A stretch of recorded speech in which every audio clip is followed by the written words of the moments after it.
Good evening guys, welcome to my channel. তো এখন হলো ফেব্রুয়ারি মাস মানেই তো হলো ভ্যালেন্টাইনের মাস, ভালোবাসার মাস। তো এখন তো চলছে ভ্যালেন্টাইন উইক, সামনেই আসছে ভ্যালেন্টাইন ডে। তো আমরা আগে জানতাম ভ্যালেন্টাইন ডে, তো তারপরে আস্তে আস্তে ভ্যালেন্টাইন উইক, এখন ভ্যালেন্টাইন মান্থ। তো সবাই এই সময়ে খুব ভালো করে এনজয় করো, ঘোরো, বেড়াও।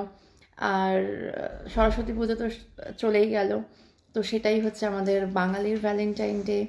তো সেটাও চলে গেছে, সেখানেতেও প্রচুর ভ্যালেন্টাইনরা ঘুরে বেরিয়েছে, সুন্দর করে এনজয় করেছে তাদের নিজেদের মতো করে।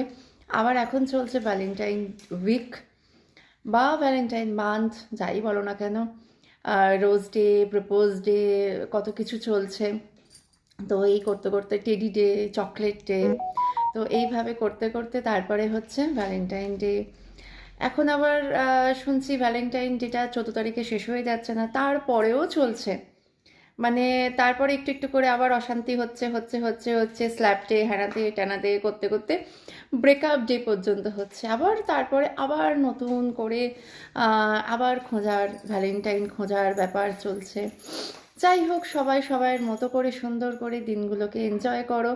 তবে আমার মনে হয় ভ্যালেন্টাইন ডে, ভ্যালেন্টাইন মান্থ, যদি ভালোবাসা থাকে প্রকৃত অর্থে মনেতে, তাহলে সারা বছরটাই হলো ভ্যালেন্টাইন ডে, এবং সারা বছর ধরেই ভ্যালেন্টাইন ডে পালন করা যেতেই পারে।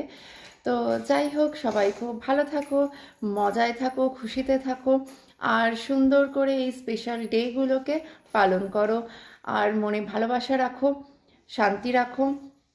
তো চলো, তোমরা ভালোভাবে এনজয় করো, আমিও আমার মতো করে এনজয় করছি, ঘুরছি।